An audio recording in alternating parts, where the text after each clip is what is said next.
As defensorias públicas do Distrito Federal e da União pediram ao Supremo Tribunal Federal para que detentas da penitenciária feminina que estão cumprindo pena em regime semiaberto sejam liberadas para dormir em casa. A medida tem como objetivo acomodar cerca de 400 manifestantes presas nos protestos do último domingo. Na noite de ontem, a Polícia Federal finalizou os depoimentos dos manifestantes que estavam em frente ao quartel-general do Exército em Brasília.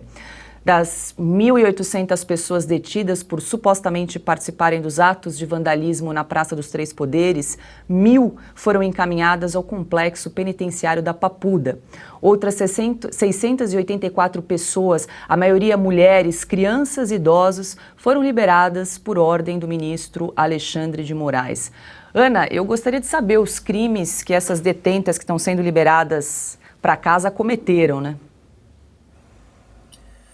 Olha, Paula, é revoltante, né? Ouvir isso e ficar calma e comentar uma notícia dessa, né? O país da impunidade, impunidade essa espalhada por tantas páginas aí assinadas por juízes, membros do judiciário.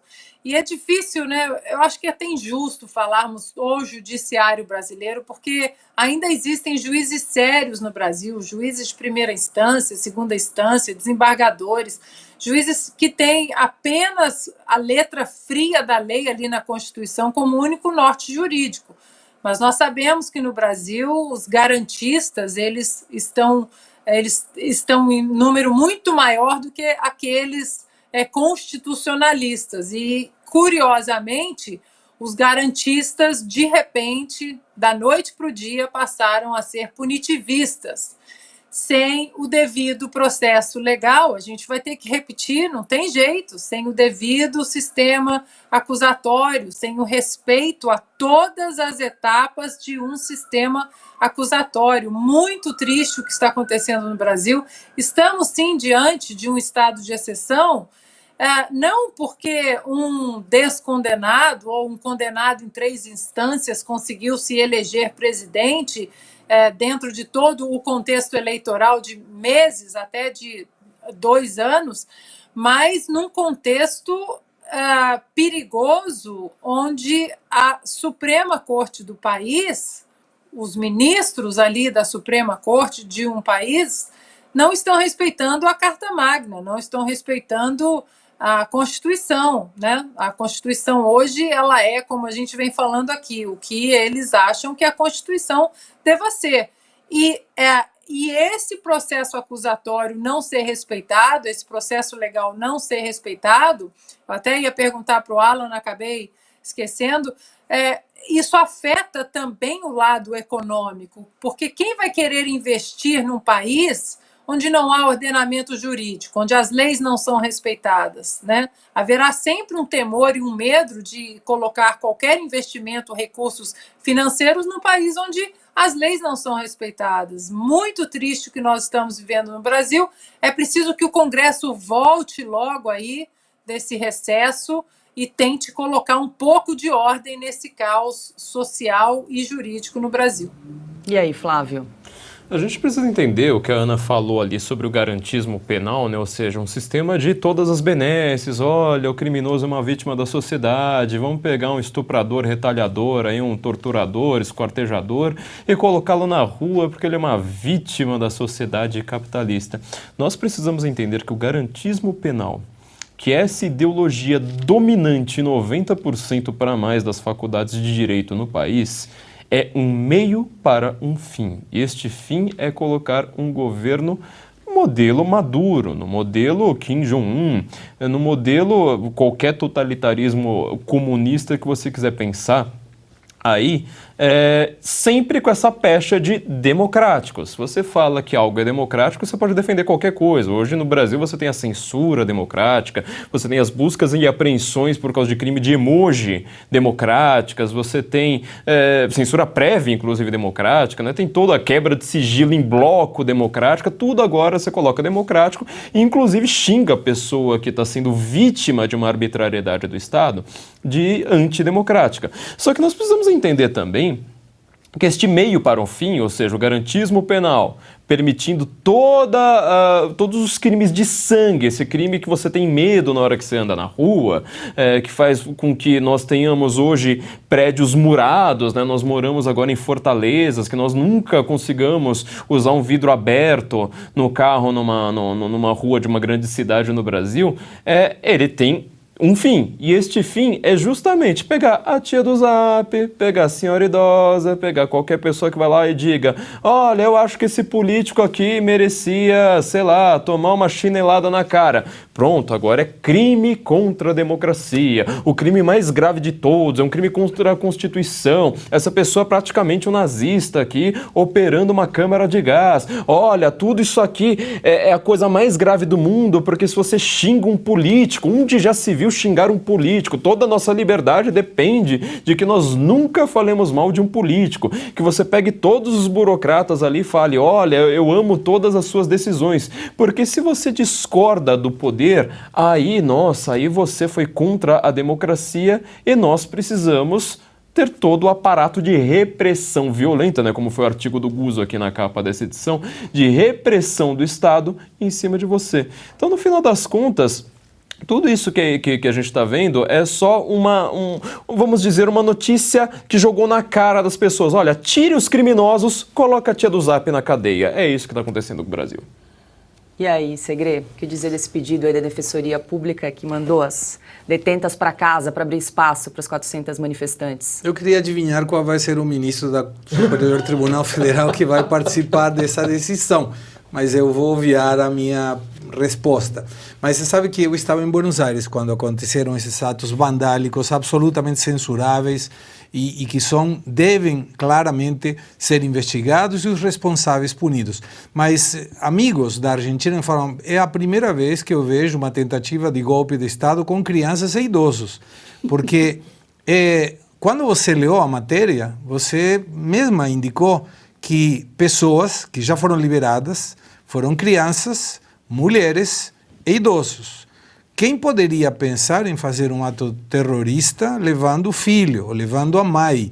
Então, eu imagino que deva ser avaliado que nem todas as pessoas que foram detidas tiveram uma participação antidemocrática e que muitas podem ter ido com uma visão de uma manifestação pacífica que, através de vândalos, foi levado para ela estar no momento errado, no local errado. Mas isso é muito distante de que uma criança que foi acompanhando a sua mãe ou seu pai, ou a mãe de alguém deles, possa ser considerado de terrorista ou antidemocrático. Segre, levaram crianças, idosos e cadeirinhas de praia, né?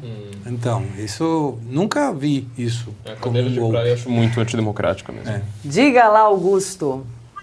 Olha, as editorias de polícia, não sei se vocês notaram, da imprensa velha, elas desapareceram, né? Eles não noticiam mais crimes comuns, digamos assim. A insegurança se espalha aí por São Paulo, Rio de Janeiro, as cidades de médio porte, Brasil inteiro. A bandidagem está crescendo, mas exponencialmente. O celular já se transformou num aparelho fixo. Você não pode usar o celular na rua, que é assaltado. Você não pode usar o celular no táxi, porque os assaltantes agora quebram o vidro do táxi para pegar o teu celular. Então você usa em casa como um telefone fixo. Deve ser essa a política de desencarceramento, né, o palavrão usado pelo Flávio Dino para definir o que ele faria em relação às prisões. Você tira o culpado, você tira quem cometeu crimes para arrumar lugar para quem cometeu ato antidemocrático, que é um crime não capitulado em nenhum código legal do Brasil e muito menos previsto pela Constituição. Cadê? Me mostrem. O que é ato antidemocrático? Não existe. Que crime cometeu esse pessoal que está preso? Todos eles participaram de quebra-quebra, foi isso? Todos eles atiraram pedras, deram pauladas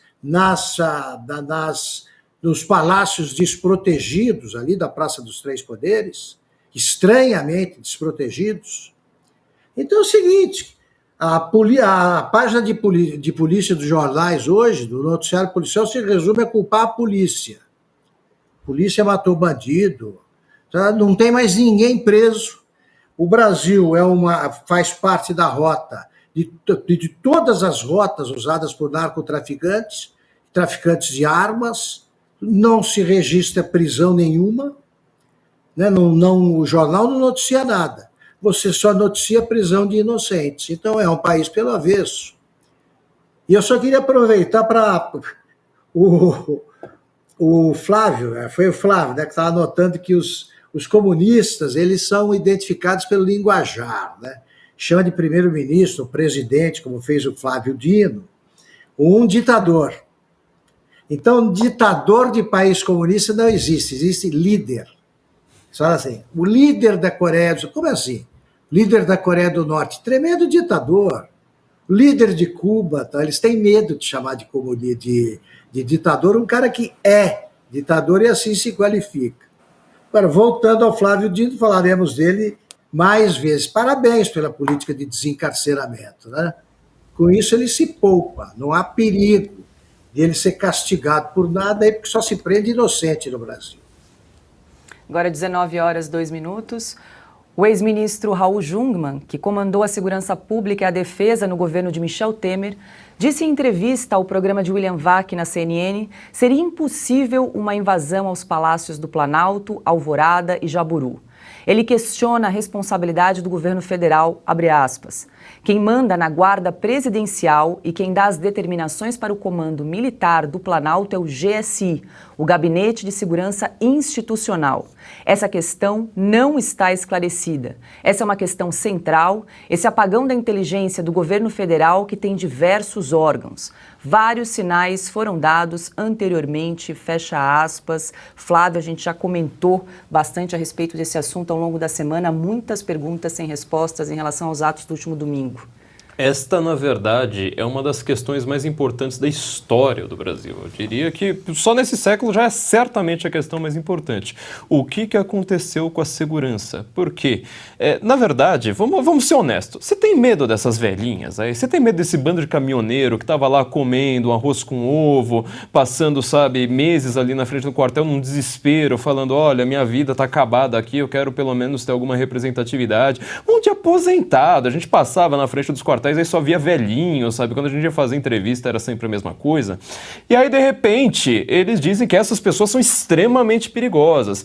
E a gente está vendo que a esquerda está querendo fazer uma narrativa modelo Capitólio brasileiro, não é de hoje. Porque isso não aconteceu a partir deste domingo. Eles já estão falando, o Bolsonaro vai dar o golpe. O discurso golpista do Bolsonaro, olha, um clima golpista enquanto não aconteceu nada, tá aí o tempo todo.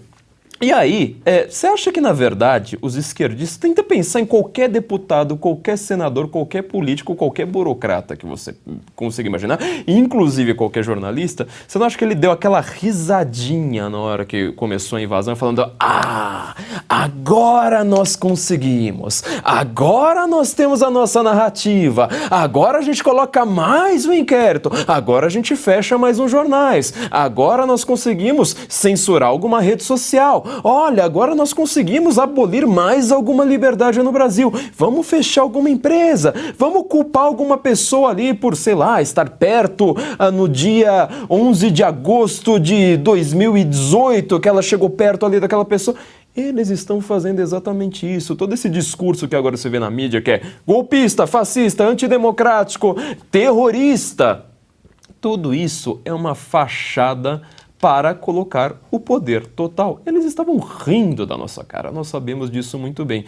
E eu quero colocar de novo, essa investigação que foi proibida, está sendo proibida, né, tentar inculpar o Flávio Dino, isso precisa ser feito. E como colocou Raul Jungmann, né, isso é uma questão militar. Eu acho que na verdade, passou da hora das Forças Armadas no Brasil falarem, olha, nós precisamos investigar o que estão fazendo conosco, porque as Forças Armadas do Brasil são vítimas de uma narrativa e ainda vão inculpá-las, né, como se elas estivessem tentando dar um golpe. Eu acho que essa investigação precisa ser feita não importando o que os censores e ditadores do Brasil queiram impedir de investigar o que é verdade e o que a lei determina.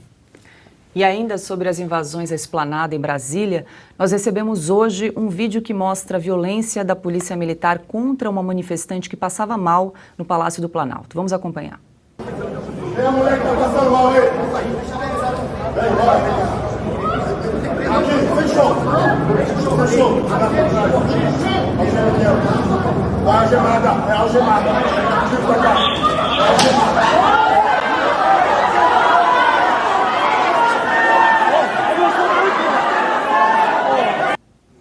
Segre, é importante ressaltar que a Revista Oeste condena qualquer tipo de vandalismo, violência e destruição do patrimônio público, mas é preciso realmente resposta, saber se houve falha da inteligência, se houve omissão das autoridades, exatamente o que aconteceu no último domingo em Brasília. Tem que ter um responsável e esse responsável, ou os responsáveis, devem ser penalizados, punidos de acordo com a lei. Mas quando você vê uma pessoa que não mostra nenhum tipo de ameaça para o policial ser tratado dessa forma, eu me pergunto, cadê aquelas organizações dos direitos humanos reclamando pelo bom trato das pessoas que, nesse caso, possam ser detidos? Porque senão a gente só aponta uma questão de preferências ideológicas. Quando foi em contra minha, é ato terrorista, é uma pessoa que podia ameaçar o policial. Quando é alguém que é da minha ideologia, é apenas um ato político, ele estava manifestando a sua opinião. Isso é perigoso para uma sociedade. Esse é um excesso de autoridade que deve ser também questionado, da realmente sensibilidade de ver uma mulher que não manifestava nenhuma ameaça ser tratada dessa forma. Ana, gostaria da sua avaliação em relação à declaração do ex-ministro Raul Jungmann, quando ele diz o seguinte, abre aspas, quem manda na guarda presidencial e quem dá as determinações para o comando militar do Planalto é o GSI, o Gabinete de Segurança Institucional. Essa questão não está esclarecida e é uma questão central. Esse apagão da inteligência do governo federal, que tem diversos órgãos, vários sinais foram dados anteriormente, fecha aspas. O Raul Jungmann, ele usou uma expressão que a gente precisa repetir aqui até que tudo seja esclarecido. Este apagão da inteligência.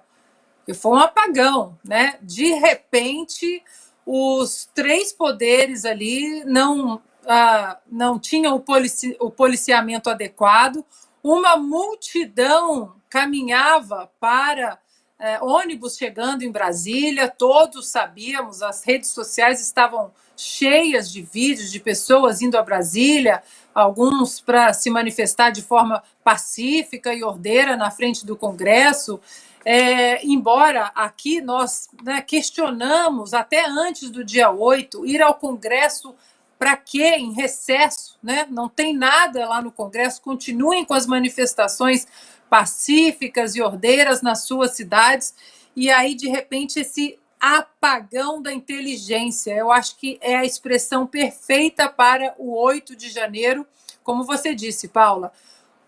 Aqui sempre vamos condenar vandalismo, violência, depredação de patrimônio público e privado, da esquerda, da direita, do centro, de cima, de baixo. Aqui não tem papo. Agora, isso precisa ser investigado. Tanto a agressão a alguns manifestantes que foram presos ali de imediato, como nesse vídeo que nós vimos, o Segre falou muito bem, onde estão as pessoas que enchem a boca para falar de direitos humanos, onde essas pessoas estão agora, né? Os garantistas também, os juízes garantistas, mas esse apagão da inteligência é preciso investigar, porque da mesma maneira o Capitólio aqui nos Estados Unidos, naquele fatídico 6 de janeiro de 2021, até hoje, Paula, até hoje, 2 anos depois, não foram disponibilizados para comissões no Senado, na Câmara, para a imprensa, para qualquer pessoa,